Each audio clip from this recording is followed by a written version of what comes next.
Hola a todos, bienvenidos a esta nueva edición de Puntos de Vista de CGTN en español. Les saluda Wu Shuoyu desde Beijing. Una empresa en la ciudad de Shenzhen, nacida hace tan solo 11 años y con una plantilla cuya edad media es de menos de 30 años, se ha convertido en la empresa del sector científico-tecnológico más rápido crecimiento ha experimentado a nivel mundial. Esto gracias a su tecnología líder. Pasando de ser fabricante a líder de fabricación de drones, DJI está generando renovados contenidos para el concepto hecho en China. Y empezamos con el siguiente vídeo. DJI ha conquistado el 70% de las cuotas del mercado mundial de drones de uso civil, principalmente en Europa y Estados Unidos.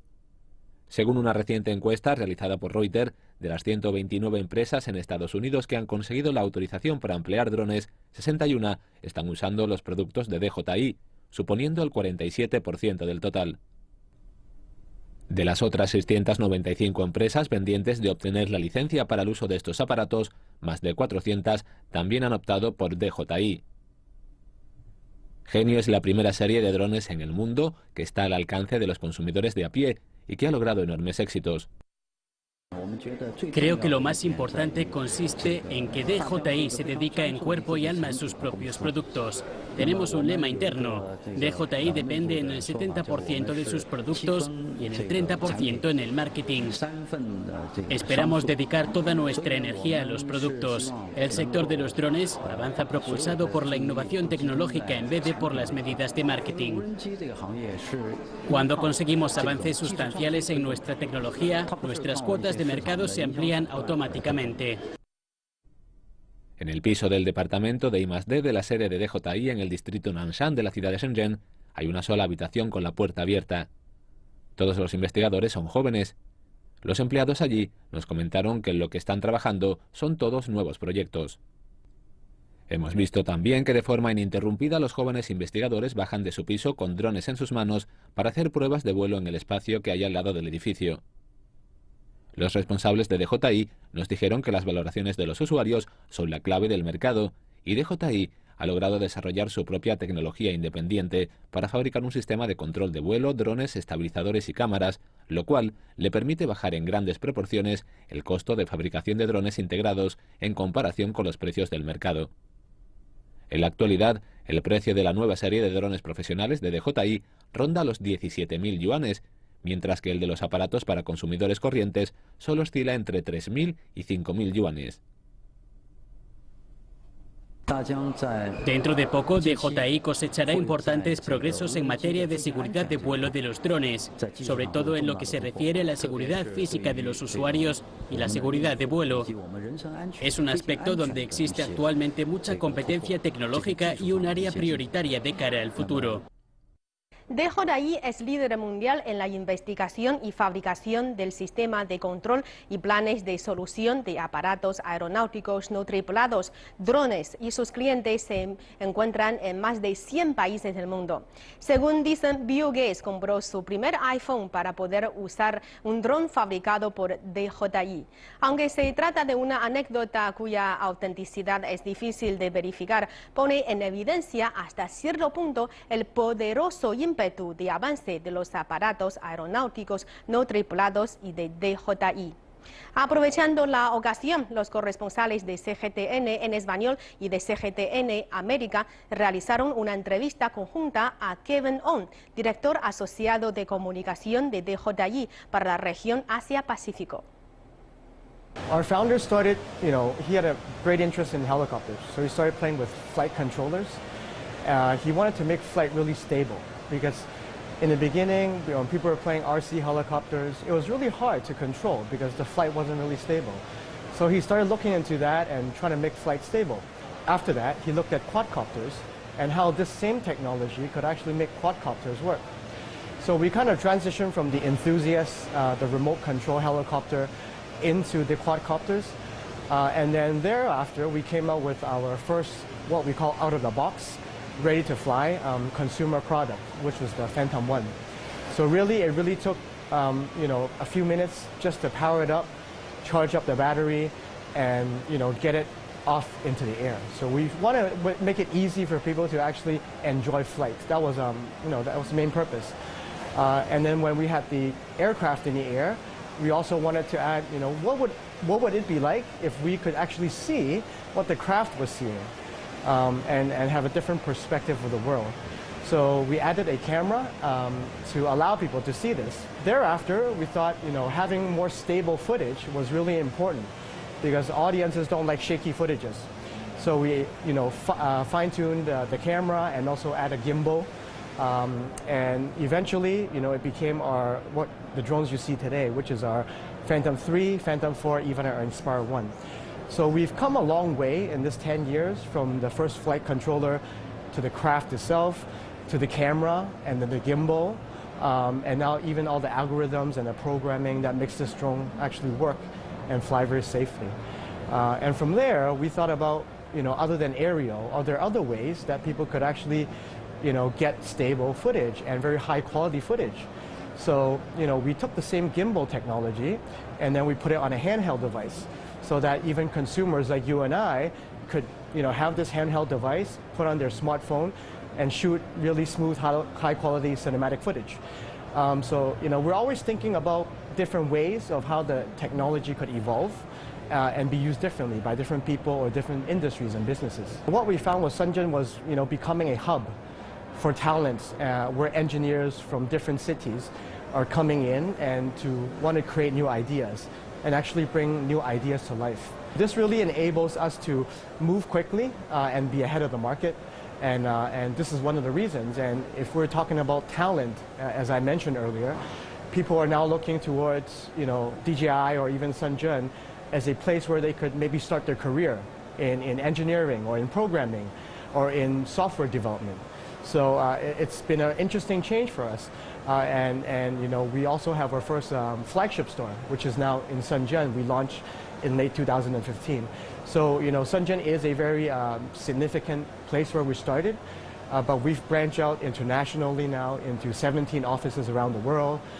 We have about 6,000 plus staff around the world. Our customers are in over 100 countries. So we've come a long way and we've worked really hard. If we look at the growth from 2011, this is when we first had our out-of-the-box, ready-to-fly kind of drone selling to our customers. Until 2015, this 5-year period, our growth has kind of doubled in size. So this is at least what we know. I mean, the industry is very large. There's different brands. So to get a bigger picture of this, we're using our own growth as an indicator. We've kind of doubled in the past 5 years. So this is tremendous growth. But if we're looking at 2016 and beyond, we're now seeing a lot of the ecosystem, is what we call it, being built up. We started doing hardware. But for DJI, we're now looking into how businesses can actually benefit from using this technology. And we've looked at 5 key potential areas where we see worldwide that this technology could be used or adopted. The first one is cinematography. This is quite common now because if you look at Hollywood filmmaking, content creation, even broadcasts, UAV is creating a huge impact in this area. Another area is agriculture, and this is specifically true, for example, in places like Malaysia or in China or even Japan, where agriculture is a good portion of the GDP. And there's a lot of farmlands and where UAV could be used to enable the farmer to either spray pesticides or identify problems in their field very quickly and make decisions. Number 3 is the construction and infrastructure. So if we're looking at any market, we're building new buildings, we're making bridges, and it's really helping us to understand the progress of our work and maybe even giving us very precise data on what we need to do on a construction site or the progress of the bridge or maybe estimating what kind of raw materials we need. So that's construction and infrastructure. And the 4th one is inspection.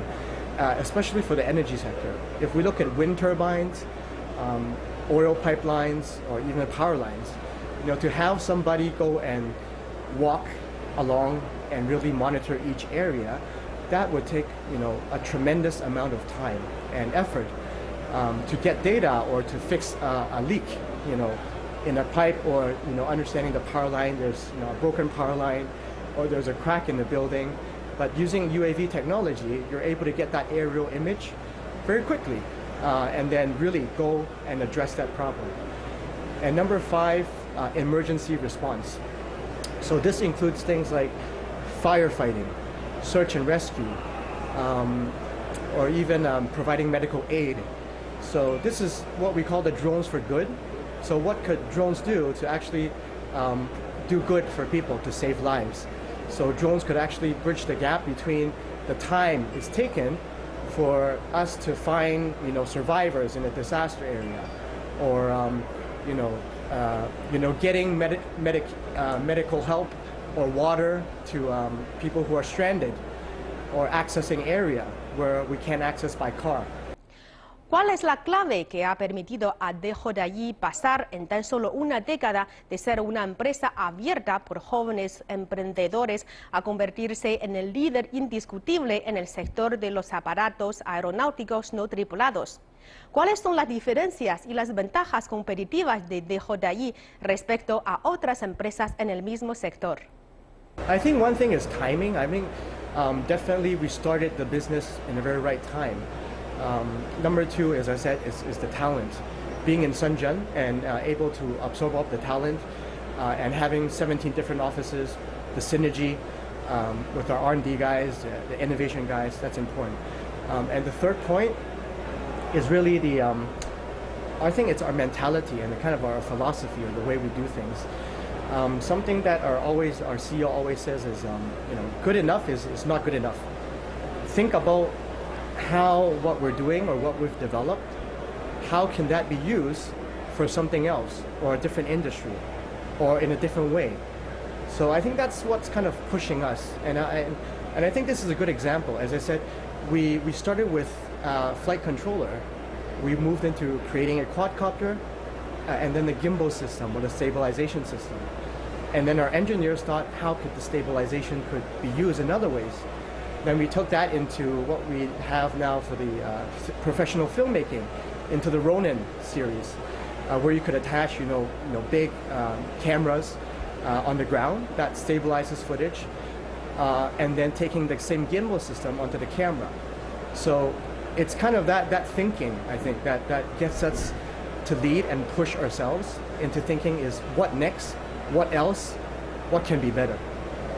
So I think, you know, Chinese companies are in a very competitive position. You know, we've seen, you know, we're based in Shenzhen. We've seen a lot of new companies there.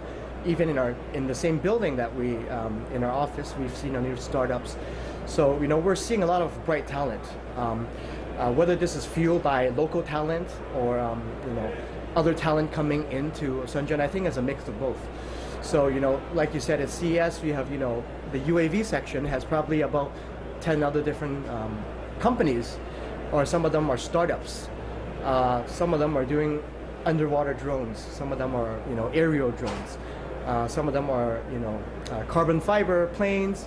So you're seeing a lot of, you know, ideas and innovation coming out of the UAV industry.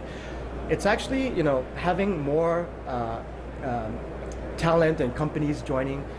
It's a healthy development, because the more ideas that come out of it, it actually pushes everybody harder to think about what else and what else could be done, or how it can be used.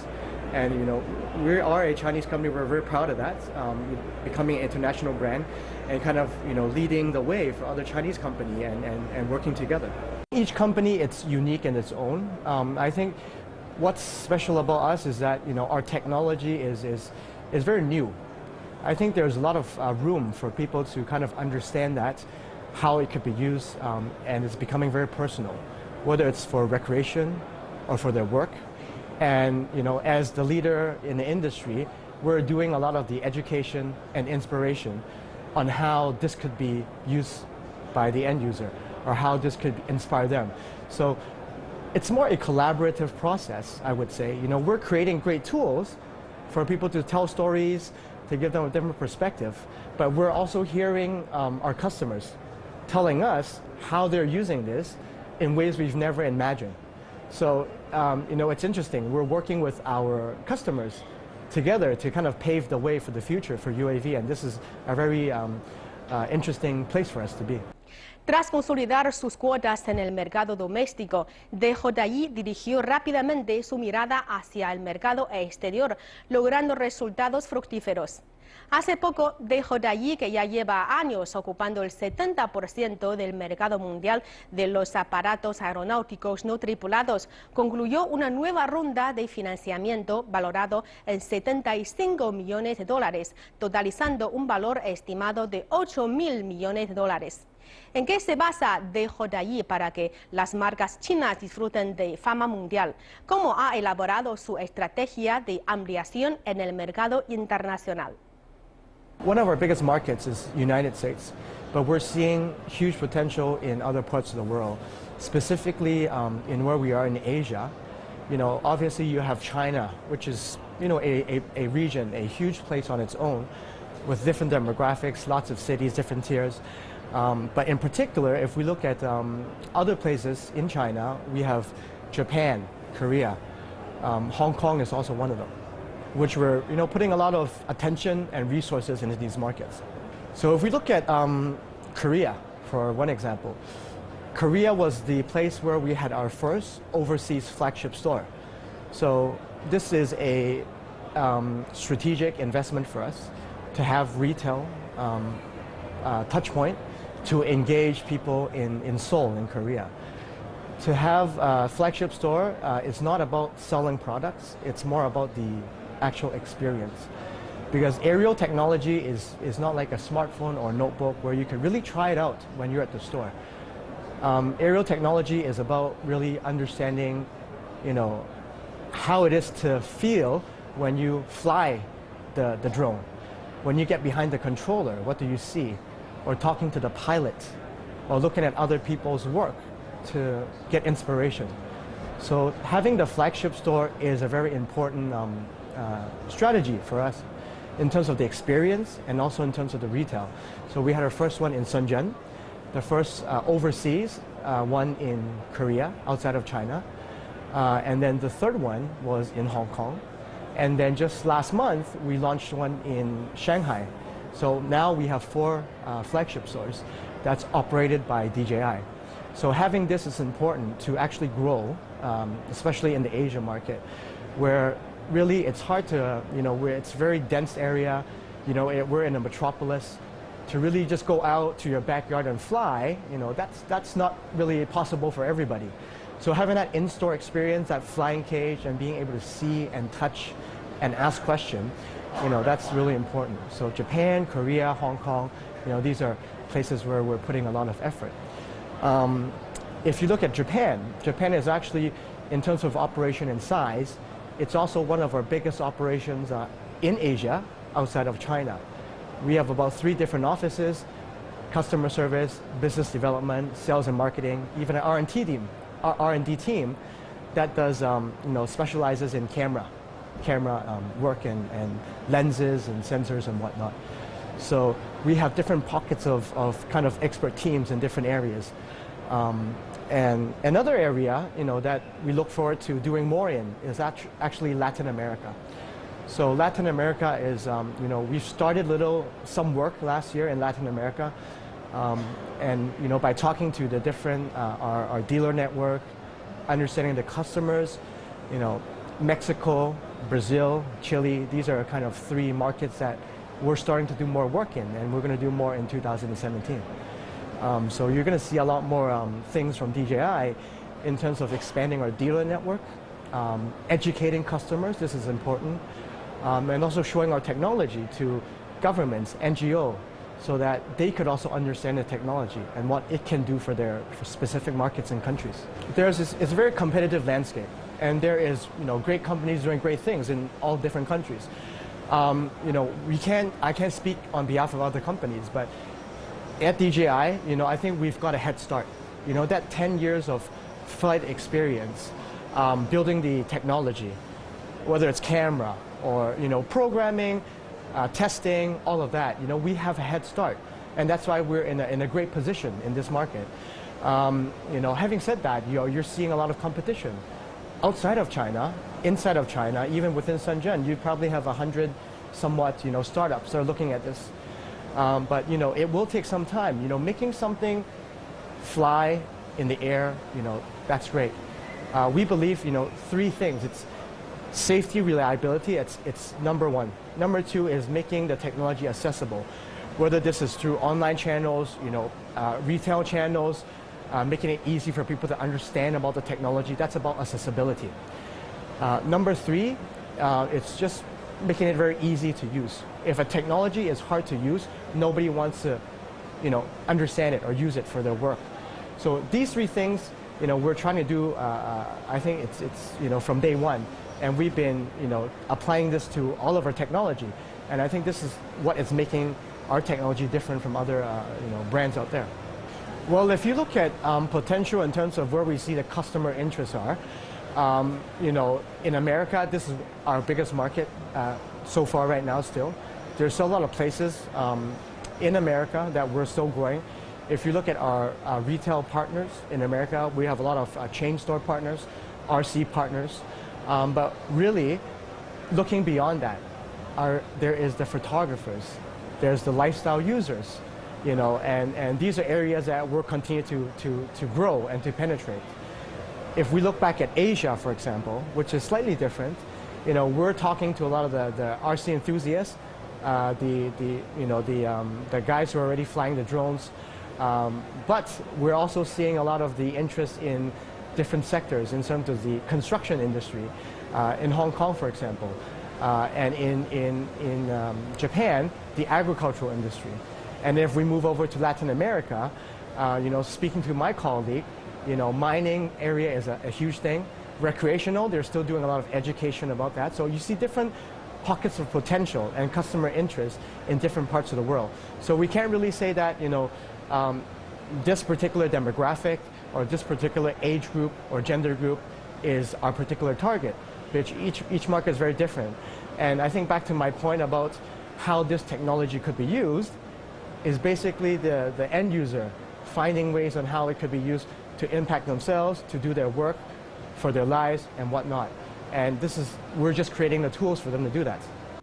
En los últimos años, a medida que mejoran constantemente las ventajas económicas, operativas y de seguridad de los aparatos aeronáuticos no tripulados, ha aumentado notablemente la demanda sobre este tipo de aparatos para su uso civil. El aparato aeronáutico no tripulado se ha convertido en uno de los sectores con una perspectiva más promisoria y un desarrollo más rápido, por lo cual estamos acogiendo la era de expansión a gran escala de los aparatos aeronáuticos no tripulados. We really have to understand each market when we are in this market, and I'll use Latin America as an example. We started last year in 2016, starting to really look at how do they perceive this technology, right? By talking to some of the retail channel partners, and also talking to some of the the government who may be interested in seeing this. And one great example I'll use is during the Olympics. We saw that there were areas where in the stadiums would be a area with high safety concerns if UAVs were flown in that area, especially during the Olympic Games. So we tested our technology to make sure that those areas were actually fenced off, so geo-fenced, so that when people are using our technology trying to fly in those areas, they weren't able to go in and endanger the lives of other people. So we're working with the Brazil government to adapt that technology. So after that experience, we've got a lot of interest in kind of really understanding why is DJI different, and what's all the different brands out there, and how could we use this for our country. And one very interesting point was the safety aspect of our technology that interested a lot of businesses and also people and governments. One of the technology that we have is the geofence, or something is called a no-fly zone.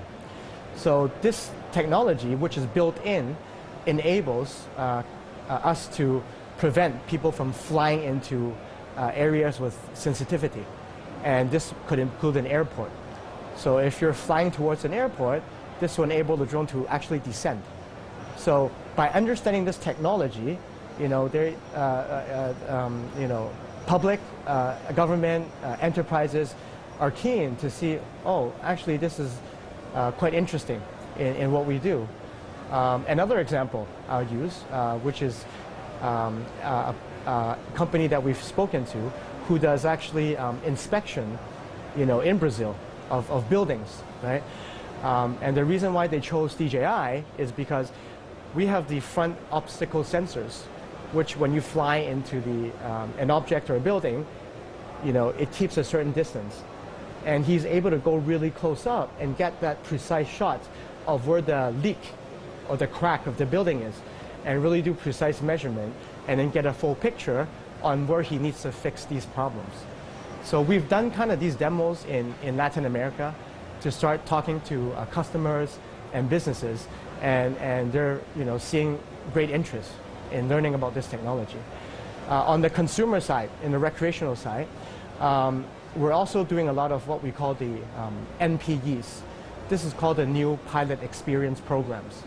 So without even purchasing the product, they're able to sign up and take a class, or what we say a workshop, to go behind the controller and to fly the product and understand how to control it and the safety features and the smart features and how they could use it.